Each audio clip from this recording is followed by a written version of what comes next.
এখন প্রশ্ন হচ্ছে যে জাস্ট সারাদিন রিডিং নিয়ে পড়ে থাকলে তো হবে না, কিভাবে রিডিংটি প্র্যাকটিস করলে আরও এফেক্টিভ হবে সেটা আলোচনা করতে যাচ্ছি।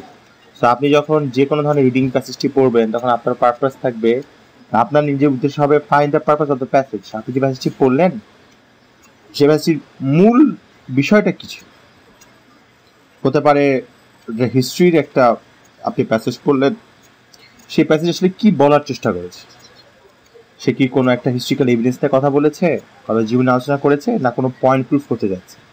যদি কোনো সায়েন্টিফিক টপিক হয়, হ্যাঁ সেটা কি প্রুফ করতে চেয়েছে, যে কোনো একটা থিওরি সেটা কি রাইট না রং, সে কি প্রুফ করতে চেয়েছে, অথরের পারপাসটা কি, সেটা আপনাকে বের করতে হবে। এবং সুন্দর কথা হচ্ছে যে ফার্স্ট প্যারা পড়েই কিন্তু আপনি একটা প্যাসেজের ফার্স্ট প্যারা পড়েই বুঝতে পারবেন সে ওভারঅল কি নিয়ে কথা বলতে যাচ্ছে, পরে সেটা এলাবোরেট করে। বা টোফেল আইবিটির অধিকাংশ রিডিং প্যাসেজের ইন্ট্রোডাক্টরি প্যারাগ্রাফটা পড়ে আপনি বের করতে পারবেন পারপাসটা কি। সো অনেক রিডিং পড়বেন, বা রিডিং পড়ার সময় কনসিয়াসলি আপনাকে মাথায় রাখতে হবে এটা সারাংশ কি। বাংলাতে যদি বলি এটার সারাংশই আছে, সারাংশটা কি, মেইন পারপাসটা কি সেটা আপনাকে বের করতে হবে যে কোনো রিডিং প্যাসেজে। যদি আপনি পারপাসটা বুঝে যান আপনার কিন্তু অনেকগুলো কোয়েশ্চেন ইজিলি বের করতে পারবে। আর টোফেল আইবিটিতে সামারি করারই একটা আলাদা কোয়েশ্চেন আছে যেখানে 2 marks, number 14 number question I guess, সেখানে আপনাকে সামারিটা লিখতে বলা হয়। সো এটা একটা ম্যান্ডেটরি জিনিস। যখন আপনি কোনো রিডিং পড়বেন তো এখন থেকে কনসিয়াসলি ভাববেন যে এটা সামারি কি হতে পারে। 3 লাইনে 3 to 4 লাইনে আমি কিভাবে, 3 লাইন অ্যাকচুয়ালি 3 to 4 লাইনে আমি কিভাবে এটা টোটাল সামারিটি করতে পারি। তারপরে যে কাজটি আমরা যেটা দেখতে হবে সেটা হচ্ছে, এটা একটি গুরুত্বপূর্ণ বিষয়, সেটা হচ্ছে টোফেল আইবিটি যে প্যাসেজগুলো দেওয়া হবে সেটি অ্যাকচুয়ালি পারপাসলি প্রত্যেকটা প্যাসেজের কাজ থাকবে হয় সে এক্সপ্লেইন করার চেষ্টা করছে কিছু, টু এক্সপ্লেইন নাম্বার 1। প্রথম যে জিনিস আমি দেখতে পাচ্ছি হচ্ছে to explain, to present the information on a specific topic in explanatory manner. These texts contain mostly factual information এবং এগুলো মোস্টলি সায়েন্টিফিক আর হিস্ট্রিক্যাল হতে পারে। সেখানে আপনাকে এক্সপ্লেইন করতে বলা একটা ফেনোমেনন, যেমন ডাইনোসর এক্সটিংক্ট হয়ে গেছে আর্থ থেকে, কিভাবে হয়েছে সে মতবাদ নিয়ে, ঠিক আছে, বা ডারউইনের থিওরাম সেটা রাইট না রং সেটা নিয়ে একটা ইনফরমেটিভ, কবে হলো, কবে প্রচার হলো, কবে পাবলিশ হলো, অনেক ইনফরমেশন থাকবে। সেখান থেকে আপনি ডিডিউস করতে হবে আসলে সে কি এক্সপ্লেইন করতে যাচ্ছে। তারপর টু রিজলভ মানে হচ্ছে একটা ইস্যু, ঠিক আছে, এটা ডিবেট টাইপ, এটা পক্ষে বিপক্ষে একটা কথা থাকবে, সেটা নিয়ে একটা আলোচনা হবে, সেটা আপনাকে সেখান থেকে আপনাকে ইনফরমেশন গ্যাদার করতে হবে। নাম্বার 3, এটা একটু ট্রিকি, টু কনভিন্স। রাইটার আপনাকে একটা বিষয় কনভিন্স করার চেষ্টা করছে, ঠিক আছে, এবং একটা সার্টেন থিওরাম থাকবে, সেই থিওরাম যেমন ধরুন vitamin C will help to have a better eyesight. Normally we know that vitamin C to help us to have a stronger bone and teeth, but সেখানে বলতেছে vitamin C can help us also to have a better eyesight. So সেটার পক্ষে সে অনেক কিছু কথা বললো, তো সেটা পয়েন্ট বিল্ড আপ করার চেষ্টা করতেছে আপনাকে convince, writer is pursuing you to convince, আপনাকে বিশ্বাস করার চেষ্টা করতেছে। সো আমি কি পেলাম, নর্মালি টু এক্সপ্লেইন, এবং আমার মনে হয় যদি আপনাকে 5টি প্যাসেজ দেওয়া হয় তার মধ্যে 2টি হবে আপনাকে এক্সপ্লেইন করা। ফ্যাকচুয়াল ইনফরমেশন মানে ডেটা দেওয়া থাকবে, ইয়ার, টাইমিং, ডেটা, গ্রাফ দেওয়া থাকবে না, মানে তথ্য দিয়ে আপনাকে দেওয়া হবে। রিজলভ, কোনো একটা ডিবেটেবল জিনিস নিয়ে কথা বলা হবে। কনভিন্স, আপনাকে পারসিউ করা হবে কোন একটা বিষয়টা হয়তো এস্টাবলিশ না, সেটা পক্ষে সে কথা বলছে। সো রিড করার সময় আপনাকে কনসিয়াসলি যেটা ভাবতে হবে, নাম্বার 1, এটা সামারি কি, এটা কি টাইপের, এটা কি আমাকে এক্সপ্লেইন করার চেষ্টা করছে, এটা কি আমাকে কনভিন্স করার চেষ্টা করছে, না এটা আসলে আমাকে কোনো একটা ডিবেটেবল কোনো বিষয় নিয়ে সেটাকে রিজলভ করার চেষ্টা করতেছে, সেটা আপনি ভাববেন। ইয়াস, এটা নিয়ে কোনো আসলে ইয়ে নেই, এই টপিক, এই আইডিয়াটি অবভিয়াসলি ইনক্রিজ ইউর ভোকাবুলারি।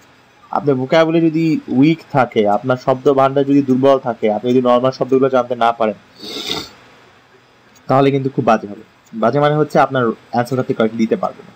সেটার জন্য একটি বই আছে মার্কেটে, 400 words for TOEFL, 400 words for TOEFL, বইটি অনলাইনে অ্যাভেলেবল, আপনি ইজিলি বইটি ডাউনলোড করে দিতে পারবেন। ওরা খুব সুন্দরভাবে আপনার ভোকাবুলারি ইনক্রিজ কীভাবে করতে পারেন একটা স্ট্র্যাটেজি ইউজ করেছে, এবং ওদের যে ওয়ার্ডগুলো প্রোভাইড করেছে ইটস রিয়েলি হেল্পফুল। ওরা তো এক একটা টপিকের উপরে 10টা করে ওয়ার্ড দিয়েছে, আপনি আরও 10টা করে অ্যাড করে 800 words বানাতে পারেন। বাট বইটি খুব ভালো, 400 words for TOEFL, বইটি আপনি সার্চ দিয়ে নেট থেকে নামিয়ে নিতে পারেন। খুব সুন্দর বই, আপনার ভোকাবুলারি ইনক্রিজ কীভাবে করবেন সেইটা সে ঠিকমতো শিখিয়ে দেবে। এবং টোফেলের জন্য কি টাইপের ওয়ার্ডস আসতে পারে পুরো বুঝি পুলি আপনি আইডিয়া করতে পারবেন। ওকে, আমি এই বিষয়ে আরো জোর দিচ্ছি না কারণ ফ্ল্যাশ কার্ডের কথা বলা আছে এখানে, বাট আমি বলছি না এত কঠিন না, টোফেলের ভোকাবুলারি এত ডিফিকাল্ট না যেমন জিআরই বা জিম্যাট আসতে পারে, অনেক ইজিয়ার, বাট আপনাকে প্র্যাকটিস থাকলে অবভিয়াসলি কনটেক্সট থেকে যদি আপনি মিনিং বুঝতে পারেন, মানে একটা সেন্টেন্স আছে আপনি একটা ওয়ার্ডের মিনিং বুঝেন না, বাট ওভারঅল প্যাসেজটি পড়ে ওয়ার্ডটার মিনিংটা বুঝে ফেলেন, সেটাও আপনি করতে পারেন, বাট সেটার জন্য কিন্তু অবভিয়াসলি আপনাকে প্র্যাকটিস করতে হবে। দেন এই জিনিসটা আমি জোর দেবো, টেক নোট অভ্যাস করতে হবে আপনাকে। যদি আপনি টোফেলে ভালো করতে চান আপনাকে খুব দ্রুত নোট টেকিং এর ক্ষমতা অর্জন করতে হবে। এখানে একটা বিষয় বলা উচিত, সেটা হচ্ছে আপনাকে 700 ওয়ার্ডের আসলে নোট টেকিং তো সবগুলো সেকশনে আপনি নিতে পারবেন, বাট রিডিং এর জন্য স্পেসিফিকলি বলছি যে প্যাসেজটি কিন্তু কম্পারেটিভলি বড় এবং আপনাকে স্ক্রল ডাউন করে মাউস দিয়ে স্ক্রল ডাউন করে নিচে যেতে হবে, কোথায় কি আছে কিন্তু ইজিলি বের করা যায় না, হ্যাঁ আপনি মনে রাখতেও পারবেন না। তারপরে যদি নোট টেকিং করে রাখেন যে প্যারা 1 এ কথা বলা হয়েছে এই টপিক নিয়ে, প্যারা 2 3 নিয়ে কথা বলেছে, প্যারা 3 নিয়ে কথা বলেছে, সো কোয়েশ্চেন যখন আসবে ওই রিলেটেড যখন আসবে তখন আপনি সুন্দরলি ইজিলি অ্যান্সার করতে পারবেন। সো আপনি খুব সুন্দরভাবে যদি নোট টেকিং করতে পারেন এবং ট্যাগ করতে পারেন যে ফার্স্ট প্যারা এটা আনসার করা হয়েছে, সেকেন্ড প্যারা আনসার করা হয়েছে, থার্ড প্যারা আনসার করা হয়েছে, শর্ট লিখে ফেললেন, তাহলে কিন্তু আপনাকে বারবার পুরো প্যাসেজটা সার্চ করতে হবে না। যদি আপনি পুরো প্যাসেজটা বারবার সার্চ করতে হয় আপনি ভুল করছেন। আপনাকে জানতে হবে ফার্স্ট প্যারা কি আনসার করা হয়েছে। মনে করুন আপনার দুই টাইপের স্টারফিশ আছে, রেড স্টারফিশ, ব্লু স্টারফিশ। আপনি যদি জানেন সেকেন্ড প্যাসেজটি বলা হয়েছে রেড স্টারশিপ নিয়ে, থার্ড প্যারাটি বলা হয়েছে ব্লু স্টারশিপ নিয়ে, তাহলে আপনি ইজিলি যদি আপনাকে ব্লু স্টারশিপ নিয়ে কোশ্চেন করে আপনি জাস্ট শুধু অ্যাটাক করবেন থার্ড প্যাসেজে, তাহলে কিন্তু আপনার সময়ও বাঁচবে এবং আপনি রাইট অ্যান্সারটি তাড়াতাড়ি খুঁজে পাবেন। এবং অন্য সেকশনগুলোতে বিশেষ করে স্পিকিংয়ে, লিসেনিংয়ে কিন্তু 100% নোট টেকিংয়ের ক্যাপাবিলিটি আপনাকে ইনক্রিজ করতেই হবে। তো আপনি চেষ্টা করবেন কত তাড়াতাড়ি আপনি একটি প্যাসেজ থেকে আপনার মূল শব্দগুলো বের করে নিয়ে আসতে পারেন। তারপর স্কিমিং অ্যান্ড রিডিংটার মধ্যে একটু আলাদাভাবে হাইলাইট করার কারণে করা হলো, স্কিমিং মানে হচ্ছে আপনি চোখ বুলান। এই চোখ বুলানোর ক্ষমতাটা আপনার কিন্তু শুধুমাত্র রিডিং বললে কিন্তু রিডিং সেকশনে যে রিডিং আসবে এমন কোনো কথা নেই, আপনার কিন্তু রাইটিং এর সময়ও রিডিংটা কাজে লাগাতে হবে। আশা করি আপনার একটা অ্যাওয়ার আছেন, আমার আগের ক্লাস যদি দেখেন টোফেলের স্পিকিং সেকশনে কিন্তু ইন্টিগ্রেটেড টাস্ক, আপনার কিছু শুনতে বলা হবে, কিছু রিড করতে বলা হবে, এবং ওই রিডিংটা কিন্তু আপনি খুব কম সময় পাবেন শুরুতে, এবং ওটাকে যখন শুরুতে কম সময় পাবেন আপনাকে স্কিম করতে হবে। আপনি জাস্ট 2 3 10 12 সেকেন্ড চোখ বুলিয়ে যেন বুঝতে পারেন ওভারঅল টপিকটা কি নিয়ে কথা বলা হচ্ছে। সো এখানে ক্লিয়ারলি আমরা বুঝতে পারছি যে আসলে আপনি যখন ফার্স্ট কোনো প্যাসেজ হাতে পাবেন, ফার্স্ট অফ অল আমি সাজেস্ট করবো স্কিম থ্রু করুন। চেষ্টা করুন আপনি পুরো 4-5 প্যারার একটা প্যাসেজ পড়ে আপনি কি ইজিলি বের করতে পারছেন কিনা আলোচনা করা হচ্ছে।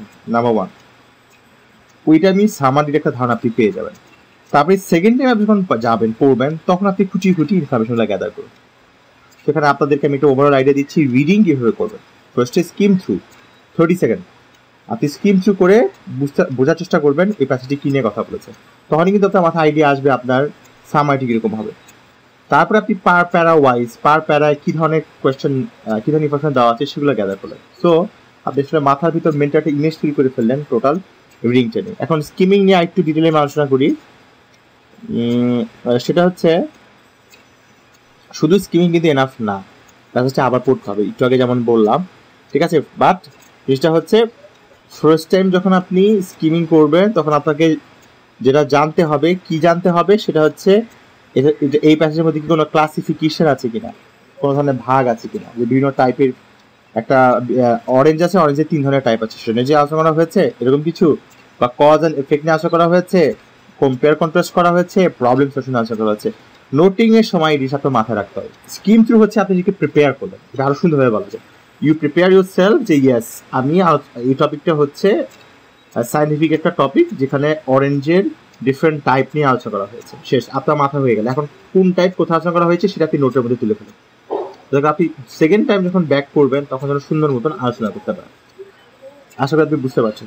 তো নাম্বার 1, প্যাসেজ যখন পাবেন সাথে স্কিম থ্রু করুন, আইডেন্টিফাই করুন এটা কি টাইপের।